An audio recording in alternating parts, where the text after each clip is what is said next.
Social anxiety, a self-imposed prison, panic attacks when you're around people, you're afraid. I had it, I recovered, and I want you to recover too. The emotional freedom technique, tapping, 275 studies worldwide, 6 million practitioners. Let me show you how. Let's start in the present. The present is, what do you have to do today that's social? You got to go into work. And what is the hardest part of going into work? Everyone is going to say hi, and that's hard for you. Okay.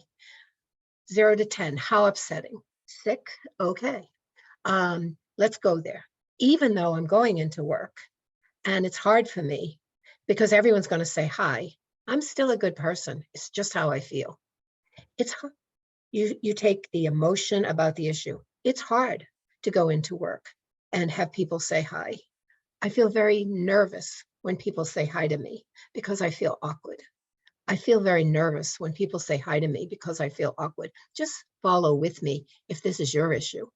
I feel very nervous with people saying hi to me because I feel awkward.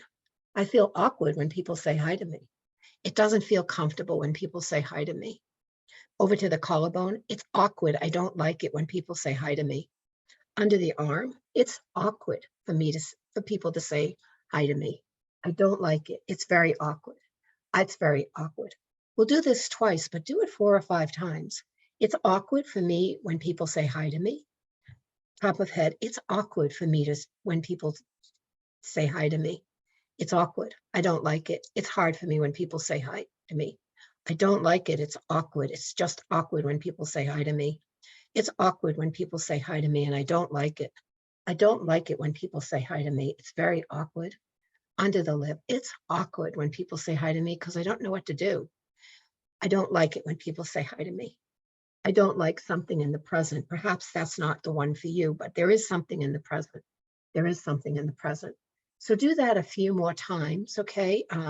And there's all kinds of ways for you to learn these points. You can go to my website, which is robineft.net, and you'll find all kinds of handouts for you to learn where the points are. Next, let's go to the past. Were you triggered? Did something bad happen? Oh, they laughed at you in 3rd grade when you raised your hand, okay? You thought they asked one question and they asked another, and so your answer was silly. That was it. You blushed, you were mortified, and you were tormented. So how upsetting is that 3rd grade issue now? Still a 6, 0 to 10, it's still a 6. That's pretty remarkable because that 3rd grade issue was a good 20, 30, 40 years ago. Let's get rid of that. Even though they laughed at me at 3rd grade, I'm a good person. They laughed at me in 3rd grade. I was humiliated. I was humiliated when they laughed at me in 3rd grade. I decided I'm never talking in public again. I was humiliated when they laughed at me in 3rd grade. They laughed at me in 3rd grade. They laughed at me in 3rd grade. It was awful. It was awful when they laughed at me in 3rd grade. I was very, very embarrassed. I was very embarrassed when they laughed at me in 3rd grade. 3rd grade was awful, and they laughed at me when I raised my hand and I had the question wrong. I had the question wrong, and it was awful. Let's do it again. Awful, 3rd grade. Then laughing at me when I raised my hand. It was awful when they raised my hand, and I felt myself get hot, my body got hot, and I got panicky. And I felt that emotion in my body because all emotion is felt in the body, and my body wanted to just die. I wanted to just die and never come back again. And I felt it the next day for a while too. I was so humiliated. And I still feel it when I think about that. It was so embarrassing that everyone laughed at me. Everyone laughed at me in 3rd grade. It was terrible. It was terrible. Do a few more rounds on whatever it was that happened to you in the past, okay, until it's very quiet, till it's a 2 or below. Now let's go to the future. What do you have to do in the future? Oh my goodness, you have to go to a staff party and sit next to the owner?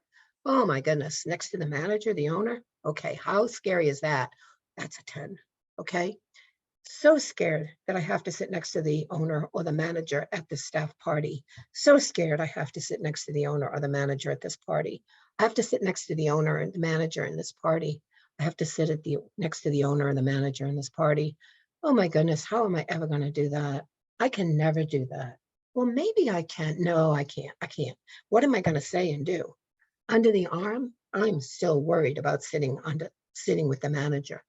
Sitting with the owner or the manager at this party, I do not want to do that. I do not want to do that. Maybe I can do it. It feels a little better doing this. And if I do this a few more times, I might get better with it. And again, I can find a handout on this somewhere and find the points and do this on my own, just repeating the negative. You repeat the negative because it's the negative that propels our body to be so agitated. My body is so agitated. My body is so agitated. You can say that too. You can go straight for what's the body. I can feel my heart racing. I feel my stomach tightening. My throat's tightening too. My body is really tight. As I think about sitting next to the owner or the manager at that party, my body is really tight. I'm going to do this a few more times. Are you done? No, you're not done. Here's the big thing about social anxiety that nobody talks about. See, social anxiety people are having panic attacks in social situations. We don't know what to say. We have to learn how to do small talk. Simply, we have to learn how to talk about the weather. And not because the weather's important, it's not important. It's how the weather affects me. So there was a hurricane and it was like, oh, I'm so grateful that didn't happen here. It was really hot and I couldn't go out as I wanted to. It was really cold and I had planned to have friends over. So it's just small talk. And you do it as a question. And you can start with, oh, really, it's really hot today. Or you can say, how'd you make out in that storm last week? Now, don't get snobby and think, oh, I'm not wasting my time with small talk. Small talk is the appetizer to get to the main course. It's just the appetizer to get to the main course. You would never stay with it. So let me give you an example. Small talk, if you walked in my room, you might say, oh, that's Philly. Is that the museum area over there? And it is. Okay, we're not going to talk about that, but we're going to talk about cities and we're going to start there. It's just an icebreaker. If you're working with someone who has social anxiety, do the icebreaker with them 3 or 4 times. They never learned how to do that. Okay.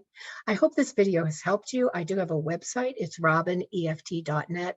I am a national presenter on the emotional freedom technique and tapping. And I also speak at several colleges.